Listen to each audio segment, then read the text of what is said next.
welcome to the Business of Story, episode number 367, as we celebrate our 7th year anniversary, all of July. I'm Park Howell, and today we will explore how you can implement the growing trend in Agile Communications to accelerate the growth of your Agile organization with a special guest from a writing platform that most every creator uses, Grammarly. Being an Agile organization is all about speed to market, but nothing bogs down growth faster than clumsy, confusing, frustrating communication.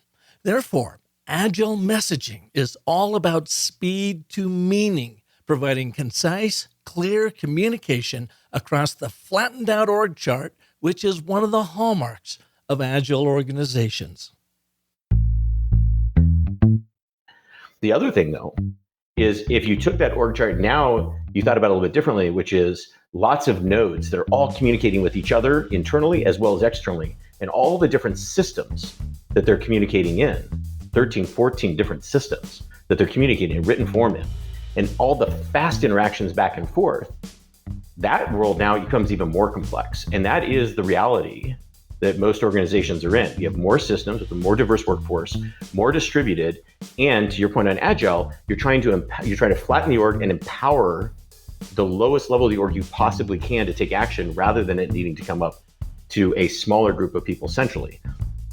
Dorian Stone oversees all B2B organization revenue and operations for Grammarly Business.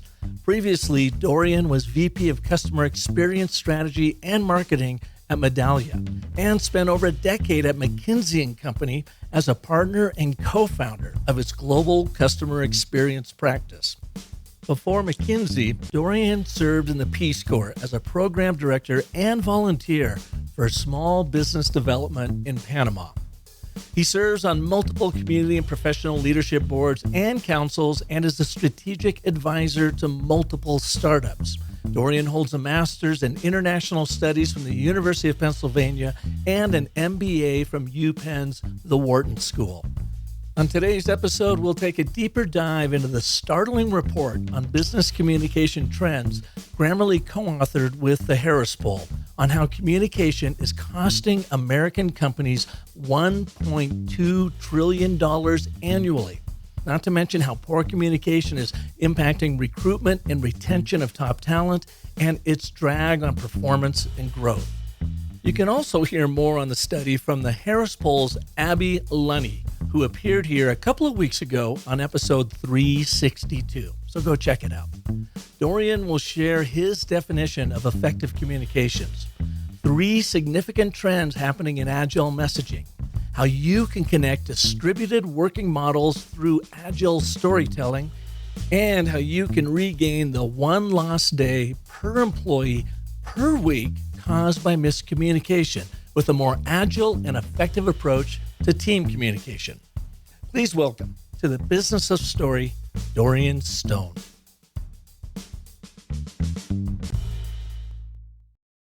Dorian, welcome to the show. Well, thank you for having me. I'm excited to be here. Oh, it's great. You know, when I came across Grammarly's trends in business communication for 2022 that you all did with Harris Poll, I found it about a month and a half late. I didn't catch it when it first got released, but I was blown away by the numbers in there. And the amount of money miscommunication is costing American businesses $1.2 trillion annually is unbelievable. And I was lucky to have your co-author of that report, Abby Lunny from the Harris Poll, on the Business of Story a couple weeks ago, show number 362 for those of you listeners who didn't hear it. But I just want to thank you, Dorian, because she helped me connect with you all over at Grammarly and for you being here today.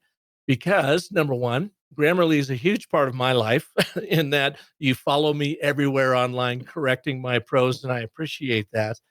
And number two, it seems to me, at least the requests I've been getting for Business of Story masterclasses, mastery courses, there is a tremendous change afoot around the Agile organization and companies large and small coming to us and saying, help us. We need to clarify our communication. We need to be faster in what we communicate, getting our people on board.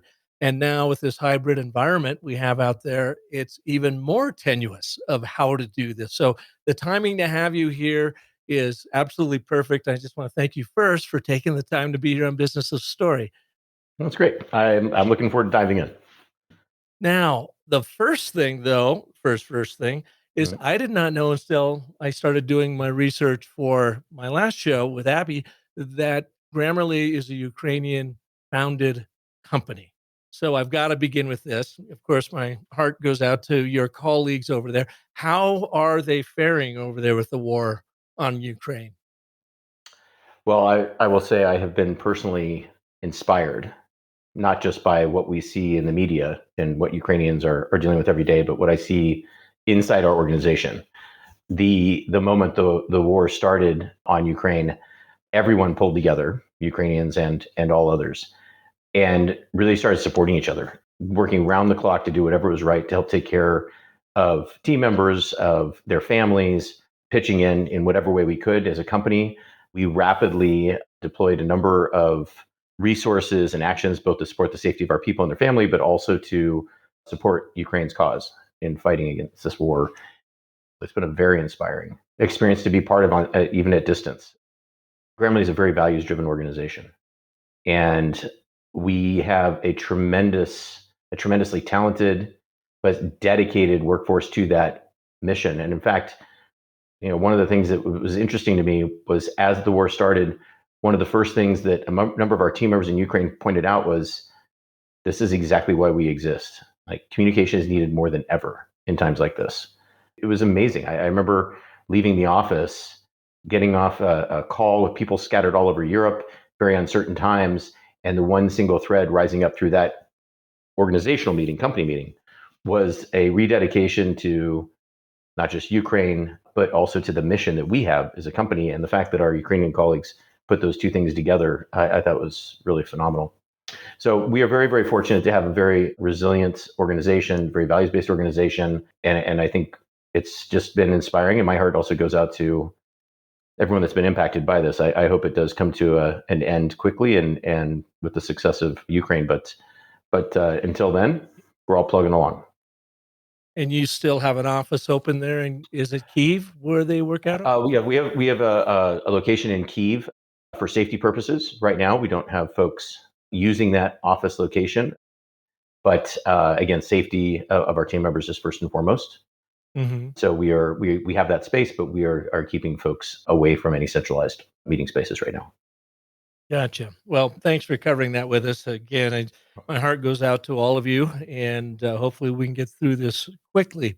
Dorian, can you give us a little bit of your backstory? How did what led up to you joining Grammarly? How long have you been there, and what do you do in your day-to-day role? I will take you back about 8 years ago when I met the founders of Grammarly. Our current CEO had recently joined. He was in San Francisco. I happened to have an opportunity to meet the co-founders.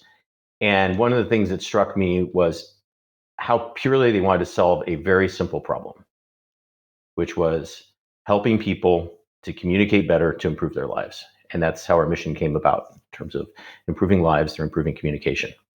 Fast forward 8 years, I was reintroduced to the company. I had seen how far it had come along. But what really struck me was the dedication to that same simple mission. And despite all the success of Grammarly, the humility to continue to dig in, to understand that there's so much more that we need to be doing because this problem is so pervasive and so difficult to solve. And I was just absolutely, I was inspired by the success and humility, the dedication to mission, and the purity of that mission. So, long story short, I thought this is a great mission to join, and I'm here. I take Grammarly on every now and again. I'll be riding away and I'll go to post something. It'll come up to correct it. And I'm like, who are you? Who do you think you are correcting my stuff? And then I'm like, oh, yeah, it's Grammarly. They probably know better than I do. So you are there as my sidekick, but also my nemesis sometimes, Dorian. So in the research that you all did with the Harris poll, it blew me away.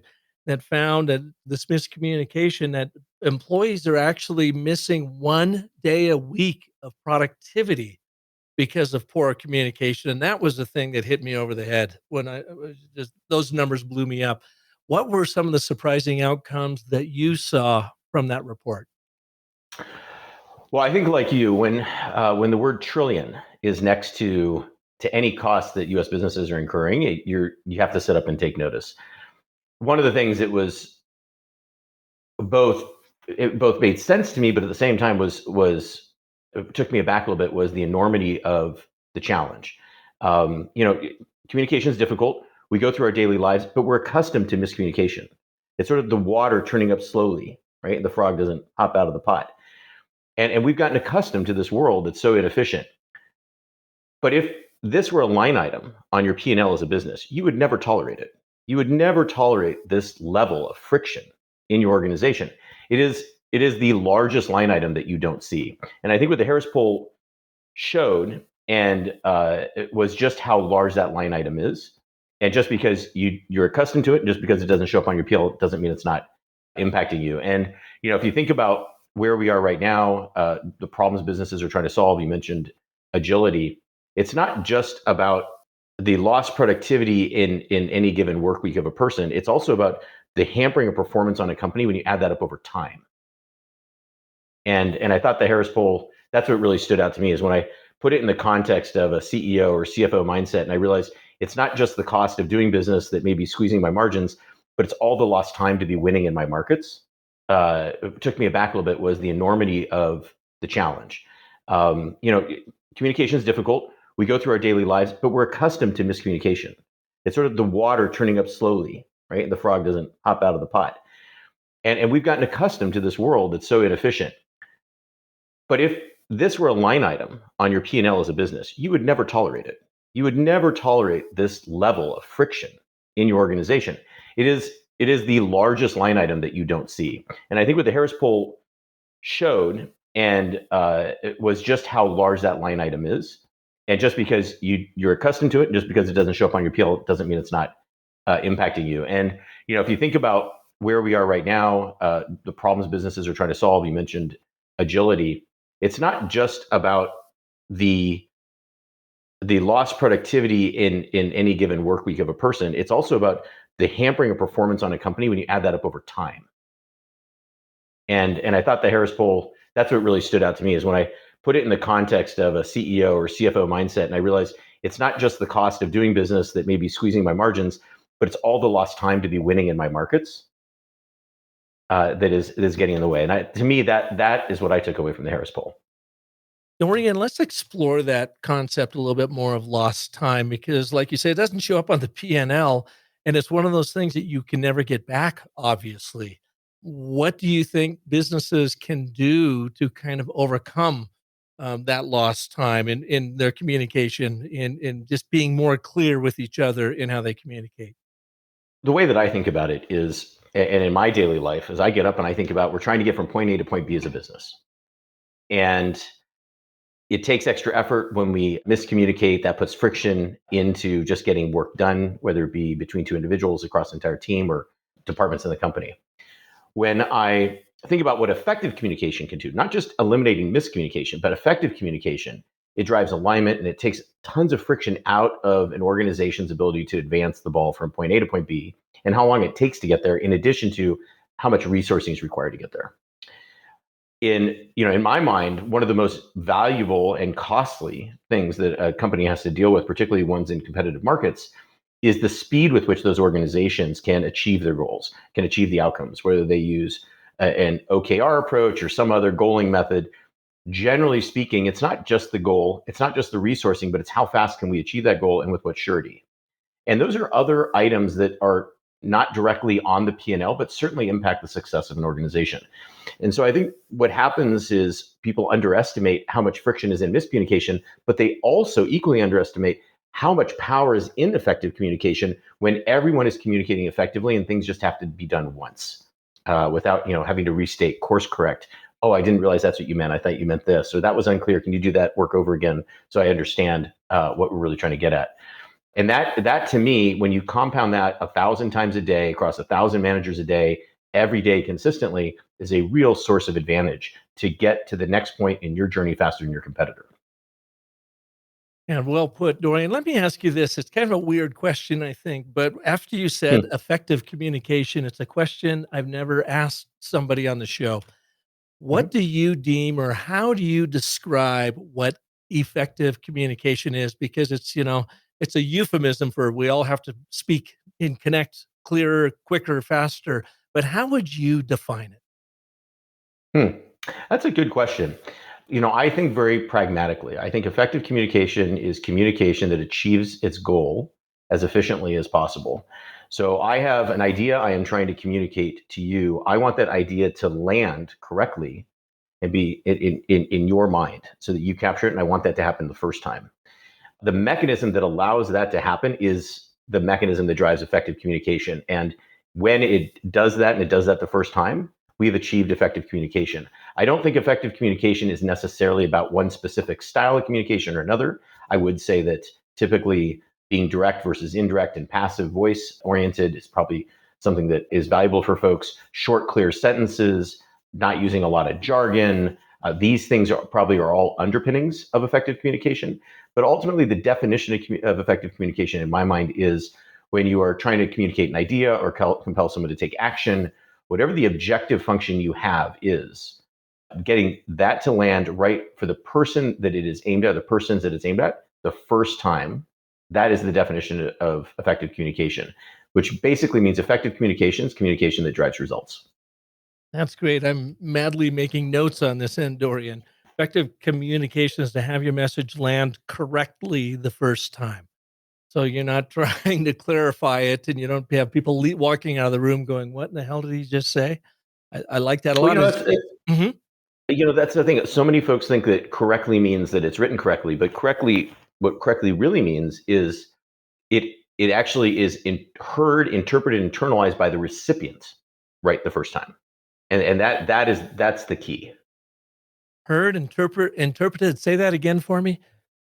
Is heard, interpreted, and internalized correctly the first time by the recipient. So it's defined around the recipients, that landing correctly with the recipient in the way that you intend. That is what then allows it to be effective, because the first time it actually gets to the recipient. Think about communication. It's hard, right? Because we have two sides to every communication. And let's just say it's between two people.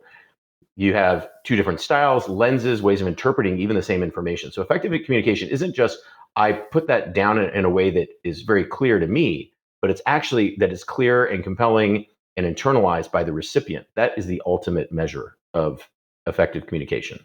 So let's move on to this concept then of agile communications, because it seems just to Sure. make so much sense. Because that's really what we're talking about. How quickly can I get my point to clearly land so my audience understands it and will be moved to action, maybe even be excited to action?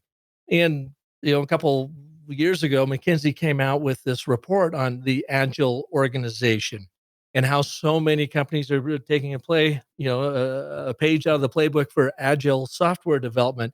And that request is, how do I make my communication quicker, faster, smarter? And it just seems like it falls into play, but people just aren't being taught this out there. Are there some trending that you guys are seeing through Grammarly of maybe where communication coaching, consulting, even training is going to help these companies do a better job of communicating in this hybrid world?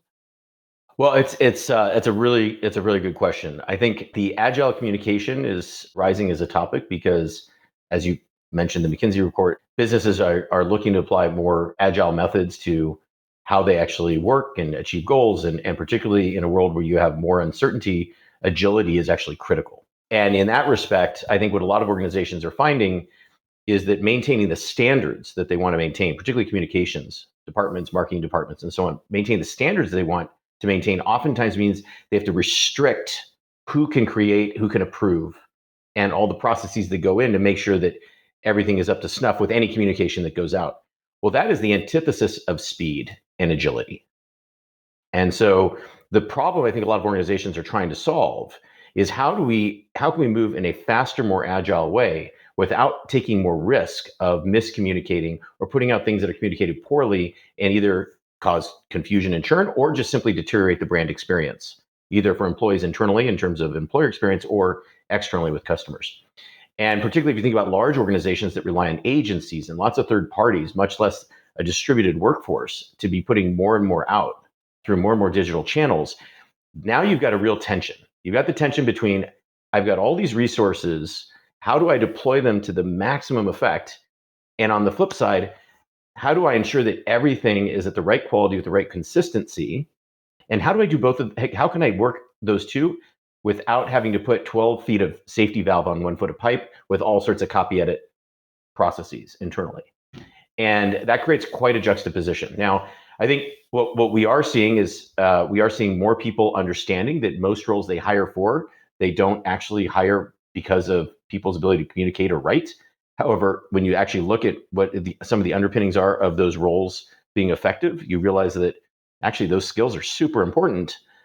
Maybe we should put more energy into both training and bringing on tools and related.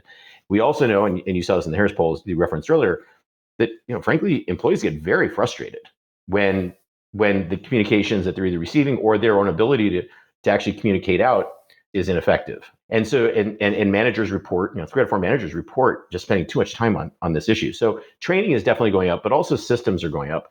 And what I'd say where historically a lot of folks have gone is to more copy edit type capacity, more safety valves and checks on things. And I think in today's world, when you think about the word agility, that just does not work. That world does not work. And particularly if you're going to more uncertain times and you want to be more flexible, much less get more out of the resources you have. So in our case, for example, what we do is we use our own product. And one of the things that we use in our product, the Grammarly business product, is a style guide. But what that essentially allows us to do is to allow everyone to use the same terminologies to make sure we don't fall into jargon, not misuse a product name, what have you. And the benefit of that is not just is that resource deployed to every single person that's writing anything in the organization, including our comms department, but our comms department, frankly, can sleep better at night because they know they're not running around having to check everything to the degree that they would have had to otherwise, had that not been deployed in a very distributed way to empower everybody to be on the same page and be built into our workflows. So that's the way we use ourselves. There are a lot of organizations that are solving this in a lot of ways. I think those that try to solve it, going back to lots of checks, templates, what have you, are actually going to work against the notion of agility. I think you have to empower a greater and greater number of folks, more dispersed folks, more distributed folks. The more you can solve for how to empower them to get work done, the more agile, not just the communications will be, but the underlying organization will be as well. Yeah, without a question. When I think of agile software, agile business is all about speed to market, right? And I think about agile communications, it's really about speed to meaning. Like you had said earlier, can Yeah. I get this concept to land correctly the first time so that we're all on the same page and we can build camaraderie around it?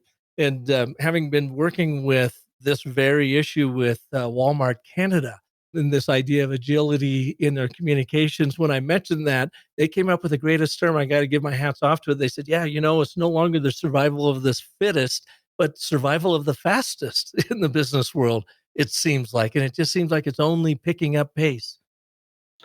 It's interesting about what you just said.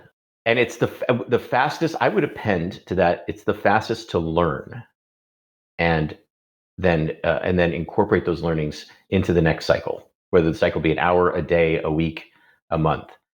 And one of the things that I think, again, that we find with our own use of our own product is we get feedback. So we get feedback, for example, going back to that style guide, not only in one period does the comms team understand, okay, we've set these standards, we know that this is built in everybody's workflow. Whenever they're typing anything, they're going to actually get the suggestions that they would otherwise get if we were sitting right next to them. That's great. But the other thing that happens is, the world changes. So we see what people are using and which terms they're deciding don't work for them. That's feedback back into comms. But then additionally, as something changes, comms the next day can actually load it in to the style guide. The next day, everyone is up to speed. No training, no big manuals, no big announcements. It's just built right in. And so it's a living tool that evolves with the organization. And I think, again, that's an example, I think, of what you just described with Walmart, which is what is the speed to learn and act on that new information that keeps you ahead? And if you can do that 1,000 times a day better than your competitor, then you have a structural advantage over your competitor, and Yeah, particularly as you without a go into doubt. uncertain times. And Yep. as these organizations are becoming leaner, more agile, they're flattening out. So you don't have this hierarchical from the top down communication channel that is as dominant as it used to be. Hmm. Supposedly they're doing more co-creation with their people. They are letting their talent do why they came in, to do what they do best in the first place. And I would imagine that that has to even heighten the need for agile communications and maybe a tool like Grammarly, because you don't have this straight line pipeline of communication anymore. It is being dispersed through all these people you've given agency to communicate and come up with solutions to problems. I think if we were to if we were to close our eyes and imagine an org chart, and as you said, it getting wider and flatter, and then pushing the decisions down to this even wider, more distributed group of folks, you can already start to imagine the challenges versus when it's just two or three people at the top, they're all on the same page with each other and have a similar style. Thinking about all the diversity of those folks and all the different systems and contexts they're working in, and all of that further complicates the ability to do this well and to show up as one organization and to maintain standards without a lot of friction. And like I said, the 12 feet of safety valve on 1 foot of pipe. The other thing, though, is if you took that org chart now, you thought about it a little bit differently, which is lots of nodes that are all communicating with each other internally as well as externally, and all the different systems that they're communicating in, 13, 14 different systems that they're communicating in written form in, and all the fast interactions back and forth. That world now becomes even more complex. And that is the reality that most organizations are in. You have more systems with a more diverse workforce, more distributed. And to your point on agile, you're trying to flatten the org and empower the lowest level of the org you possibly can to take action rather than it needing to come up to a smaller group of people centrally. That complexity, that diversity makes this doubly challenging. And it's a reason why we build the things we do in Grammarly Business, but because we believe that technology is required, because you can't take everyone off and always train them in a training session. Books that sit on the shelf that have lots of guidelines are not necessarily used. So things have to be built into workflows. They have to be seamless, and they have to be seamless in this increasingly complex digital environment. So we believe that is a problem to be solved, and that's a problem that we solve, and we are solving it for the largest enterprises now. And I imagine through your tool, you are able to all really take the temperature of trending communications in business. So you've got this style guide that you do to help people, talk and speak from the same thing, same place. I get that question all the time. So while you guys are the content grammar, platform to help people really pull together and clean up their messaging, I'm more of the form guy. I show them how to use these story forms, these frameworks that help Mm-hmm. connect with the limbic brain. The question that I get so often when someone calls me about a project is the first thing is, Park, we're looking for a common storytelling language, or we're looking for a Mm-hmm. common way to communicate. And that's, of course, what my frameworks do. But it sounds like your style guide does something similar. I just want to dive into that a little bit more with you. Is how does your style guide help large enterprises find that common communication style or language? Well, first, I would say when you think about a large organization, finding that style, and we should all probably just take a step back and think about how important the way we communicate, the words we use, how communicate those are in defining our culture, right? And reinforcing the culture of an organization in addition to the brand out in the market and all else. Now, when you think about that, there's more than just there's a style guide in terms of specific terms and related. There's also, how do we speak? Are we a casual organization or are we a more formal one? Do we want to communicate internally differently than externally? So there's a series of those things that are built into what we do now that allows companies to say, we actually want to be a more formal organization, or we want to be more casual, or we want this department to sound more casual, this one to sound more formal, but then we want to make sure that we're adhering to a certain backbone of terminology that is specific to our company. But there's going to be some variations of style depending on what department it is and what they're doing.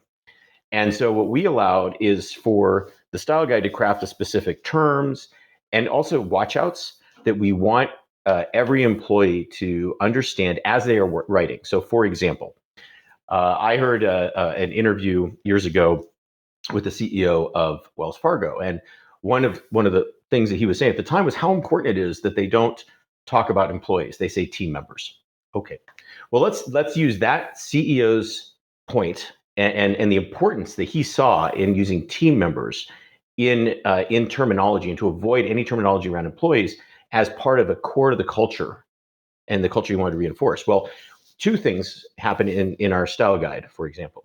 One is we can simply say, when you see the word employees, we want to actually suggest to that company's team members, in this case, that they consider using the term team member if they're talking about someone internally or if they're talking about an internal population versus, say, employment, employees, et cetera, in some external facing report about the economy or something. And the second thing that happens is not only will we suggest the change, but we'll explain why. And so if someone kind of hovers over that suggestion, not only will they see the suggestion, but they'll see an explanation. And that also reinforces the why behind the what, not just the what. And in large organizations, the why is critical because the what, all the policies, all the things, there's thousands of them. But usually there's some underlying first principles that drive all those thousands of little things that organizations want to make sure are happening in a certain way. And this is an opportunity in someone's workflow just to reinforce the first principle in addition to whatever the quote unquote policy or specific suggestion is. And when those two things are combined, and that happens 1,000 times a day, very seamlessly, you actually start to change a bit of the DNA. And I'll pause there, but I have a question actually for you on this line to maybe make the point a little finer. Mm-hmm. Okay, so my question for you is this: you use Grammarly. Yep. Have you found that when you first started using Grammarly versus now, you actually have different types of suggestions because you've actually caught some stuff on your own now that before you wouldn't have?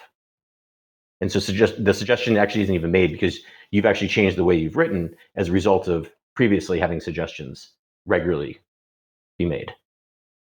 That's a really good question. I don't know, Dorian, if I really noticed it or not. Well, I guess my answer to that would be it has been so seamless, and Grammarly has gotten to know me so well that it, graduated to that in my different suggestions coming in. But haven't. It's not like my school teacher hitting me over the knuckles with the ruler Yeah. because I disconnected something or other in my grammar. So I don't know. I would imagine it's been so seamless I didn't pick up on it. So we work with some clients in really deep ways to actually put our data and their data together and look at actually what's happening with their employees' behaviors and capabilities. And what's interesting is we find that we'll get 20-30% productivity improvements in terms of how much time is saved when employees use Grammarly versus when they didn't. But the other thing that we find, very interestingly, is most of that value hits very quickly. And the where it hits and the way it hits is actually evolves rapidly. And it evolves rapidly. And we can see that because the types of suggestions we make on day one versus the number of suggestions and type of suggestions we make on day 30 is markedly different. And so we see employees, particularly employees in fast writing cycles, think of a customer support team, right? That's actually sending out emails. And the companies don't want to sound robotic. They want them to at least have some personalization, but they have to work in a high velocity environment. So high velocity, high quality, you're looking at efficiency, you don't want rework, all that kind of dynamic. What we see is this very pronounced curve where the number of suggestions goes down, the type of suggestions changes, and the reason for both of those things is that the employee is actually changing their behavior as we are interacting with them to actually get better and better at a lot of the basics. And what we find is a lot of the higher level suggestions then start to come up in terms of restructuring a sentence more completely rather than smaller changes within a sentence. And so what we start to do is we start to make fewer suggestions of higher value. And it's as a result of the employee's behavior changing very smoothly, but very quickly over the course of a month. And by the end of the month, like I said, you're probably 80% of the way there to that 20-30% productivity improvement. But you also see that your employee is actually a more capable communicator by virtue of the fact that there's a lot of basic stuff that they're not making mistakes on anymore. Oh, you got machine learning working on their behalf. And I guess Grammarly then doesn't really become as much of a crutch to clean up your work. That's a ubiquitous your work, but a teacher. I mean, because I do learn when I see some of the corrections, I'll look at it and I go, now, why is Grammarly suggesting I do that? And then it'll kind of take me back to my school days. And I go, oh, okay, I get that now. And I don't make that same quote unquote mistake again. But I will tell you, that I will sacrifice the official rules of punctuation to try to make a point in my copy. And, Grammarly will want to come in and fix it. And I go, nope, I Yeah. actually want that comma there because I want my reader to stop and think just a minute, or that ellipsis in there or whatever. hmm That's a really good point. And you mentioned the machine learning and the AI that powers Grammarly. We build that to make suggestions. We don't do the work for the person. We don't do your work for you. We make suggestions so that we can serve as a coach or a partner in what you're doing. But ultimately we want our users to, and in business we want the admins and those that are setting certain standards to make the decisions ultimately of what's right in the moment.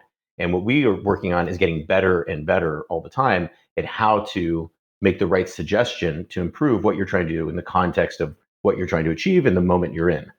But we very squarely think of ourselves as a communication assistant, and by virtue of that, we work the way we do, which is we make suggestions and we give explanations real time and seamlessly in the workflow. And what we don't do is take actually the human thinking portion out of communication, because we think that's so critical to the magic of effective communication.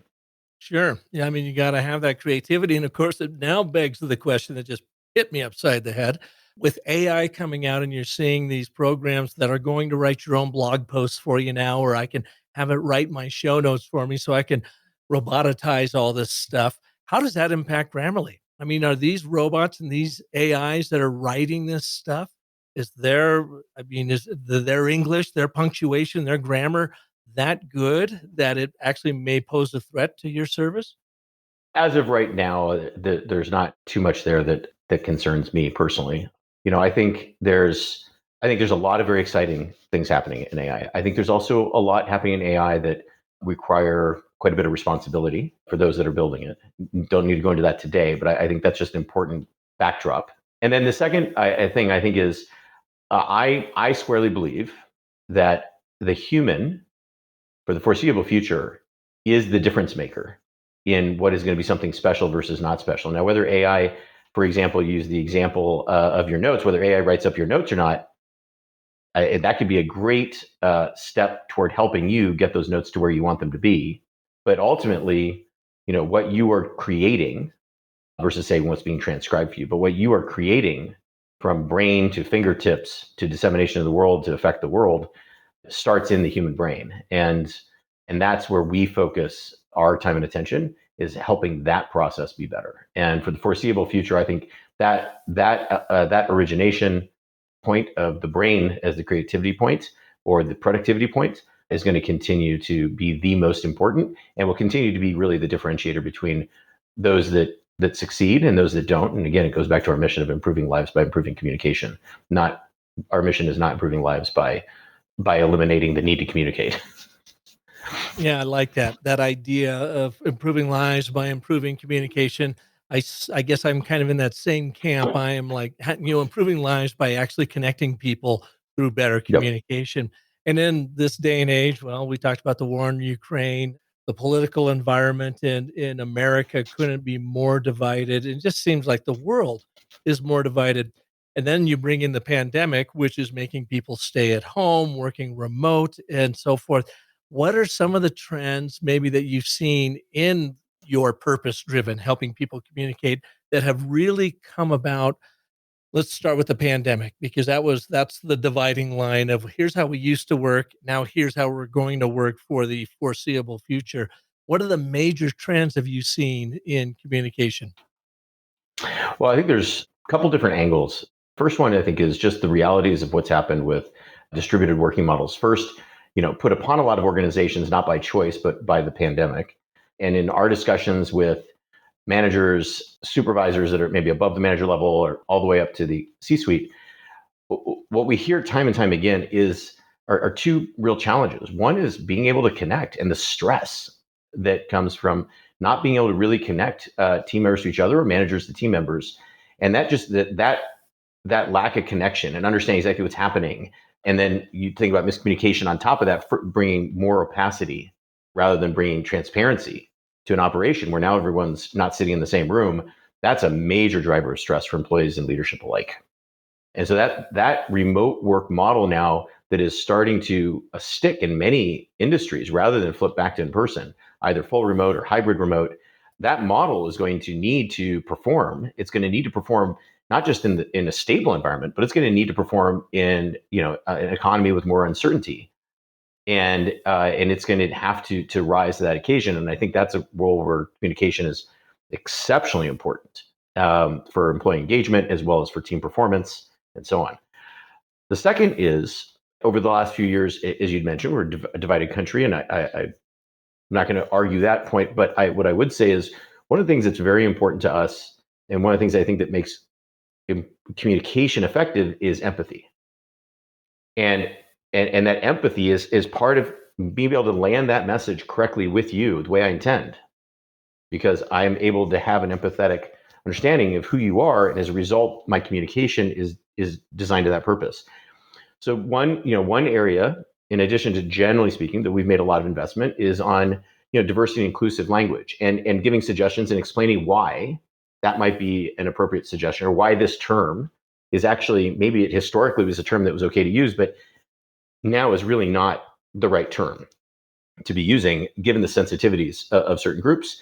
And so we actually have invested quite a bit in improving that side of our communication as well. And that comes out of our own values of what we think drives effective communication, and we want to inform people, again, making suggestions. But it also comes from a rising need in many organizations to start to build this into the way they communicate. And again, you think about all these folks that are distributed, very different backgrounds.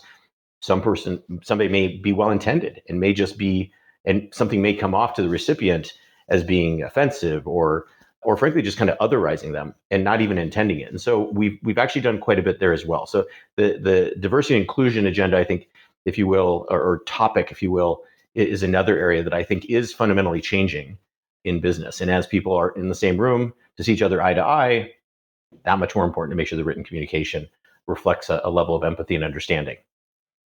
So those would be two examples that I would give you. I think looking forward, the third thing that we're seeing is English second language. And I think looking forward, as organizations typically do in times of macroeconomic uncertainty, and they start to scrub spend decisions and try to hold to a higher ROI, oftentimes they are looking to lower cost areas of labor offshore, but or they're looking at how do we get more out of fewer people, but without burning them out. And in both cases, what we're seeing is an increased need for technology to be able to solve some of the challenges that come with those agendas. And so there's quite a bit on our side that we're doing to continue to figure out how to turn up the productivity equation from the 20 to 30% I mentioned to more. But then the second is we're seeing more CFO-driven conversations about time to value. And so the other thing that we're working on quite a bit is how to actually bring the time to value to life, and then show where that getting that value, I mentioned that 80% in the first month of the upside, how to make sure that where that's not happening, we can understand why it's not. Is it because someone's not using Grammarly or what have you? And so the third bucket, I think, here is, in light of the changing world macroeconomically that people are trying to interpret and navigate the uncertainty around, we're seeing more importance in those areas as well. So those are three buckets that I would highlight. And you go back to that idea of time to value. There you are, that agility, speed to market, speed to meeting, learning, and putting it into practice, and that time to value or speed to value. How quickly can we get there? Did you see, and I'm not even sure how to phrase this question, I was thinking of it as you were saying it. Did you see through the Grammarly AI at the beginning of the pandemic, when people were distributed, that you saw volume of written communication like go through the roof? And if so, has it come down any now that people are kind of back in the same room together now and again? So it's a really good question. We are not seeing things reverse. And I think the reason for that is twofold. The first is the uptake of digital channels is just seeing an explosion. I mean, just think about the shopping, like shopping in general, right? So Hmm. digital mediums in general have taken off as a result of the pandemic. And in a lot of ways, they're kind of here to stay. And as a result of that, there are more places that folks are writing and communicating in written form in those digital mediums, both companies and their customers and companies internally.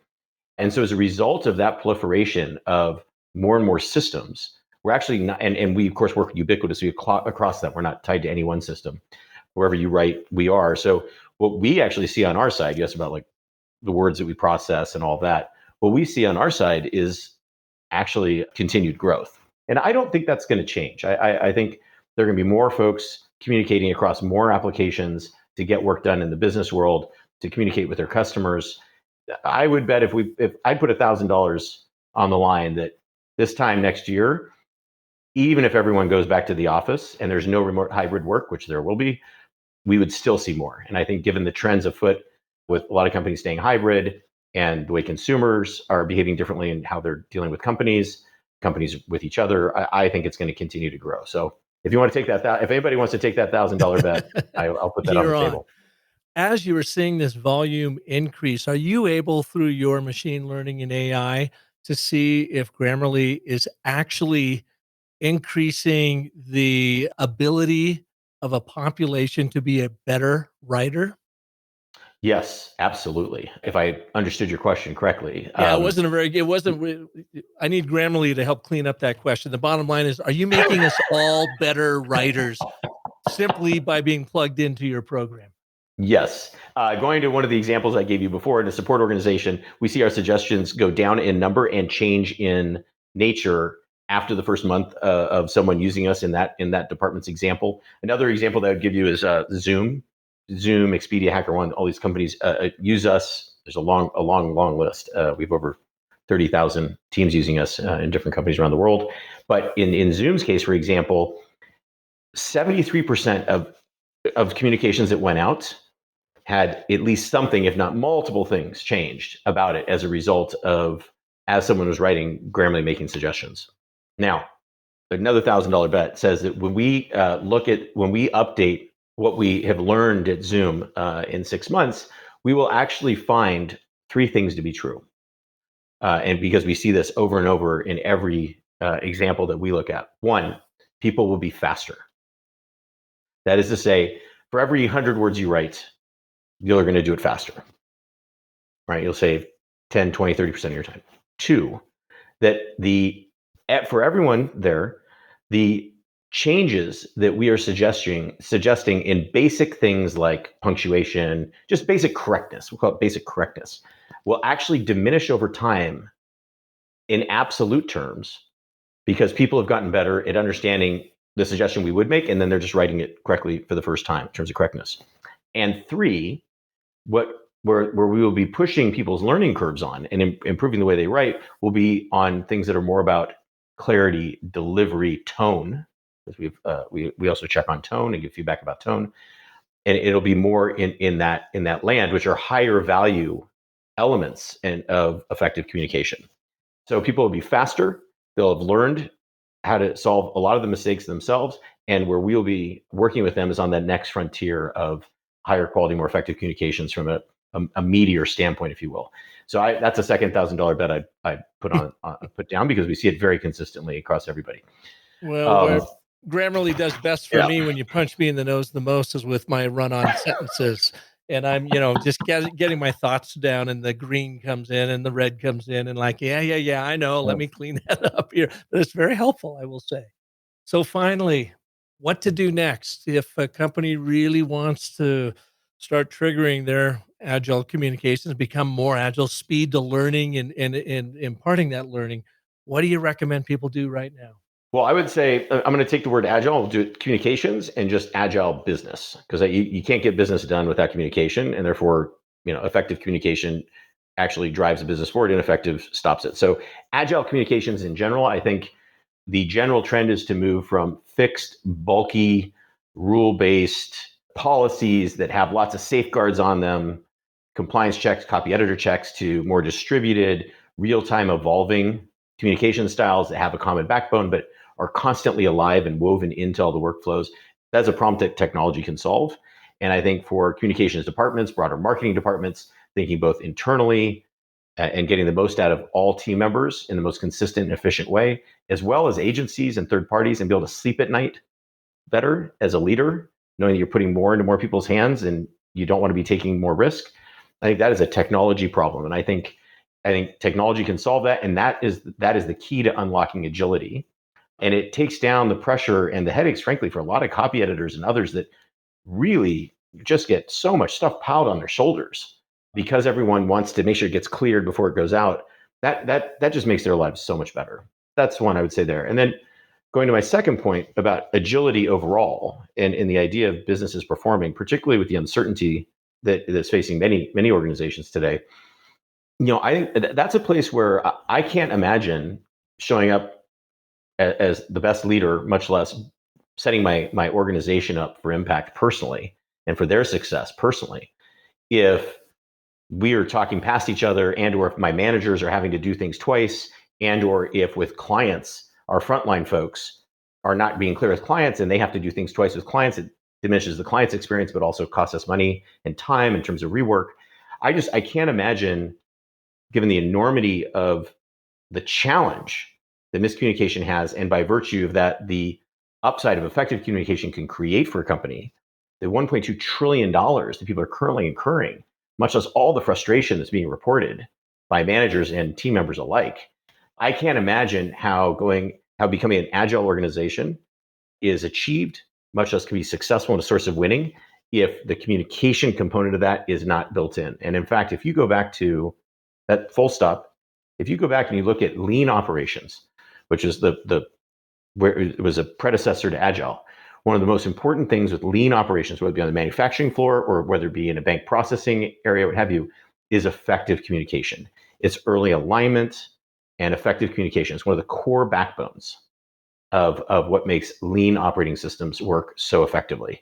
And I think that is going to be true well into the future. And it's going to be increasingly true to get that right, not just in in-person mediums, but in so many of the digital systems with such a distributed workforce that we're going to be relying on for the foreseeable future.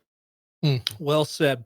Dorian, thanks for being here. Where can people learn more about you and Grammarly? Or if someone wanted to reach out to learn more about your enterprise systems and what you do, where should we send them? Dorian.stone@Grammarly. Shoot me a note, and I'm happy to connect you with the right person. Great. Well, thank you, Dorian. I really, really appreciate your time. I know you guys are swamped there, but I just thought this was such an important conversation to have, especially on the heels of that remarkable report you all did with the Harris poll and just talking about agile communications in general. I appreciate your wit and your wisdom here. I don't know about wit, Park, but I'll take that one. Thank you. I appreciate it. And best of luck to all of your teammates overseas. Our hearts and prayers go out to all of them. Thank you very much. And thank you all for listening to this edition. If you liked what you heard, please share it with your friends, family, colleagues, leaders. If you're not already using Grammarly, why the heck not? And this is not a paid endorsement, by the way. I have been using it ever since I kicked in with the Business of Story, and it has helped me immensely in being less verbose, more clear, and being more agile in my own business storytelling communication. So check them out. Come on back next week when we will have another story artist right here for you like Dorian. And until then, if you have not yet tried the and but therefore framework for your communication, come on over businessofstory.com/ABT and learn this messaging marvel. Like I said, I wish I'd known about it in the third grade. I wish Grammarly was there in the third grade for me. I would have probably gotten better grades in English. But check it out, businessofstory.com/ABT. And if I can be of service to you, reach out and I'll help you craft and tell compelling stories that sell. Until Monday, remember, though, that the most potent story you'll ever tell is the story you tell yourself. So make sure that's a great one. Thanks so much for listening.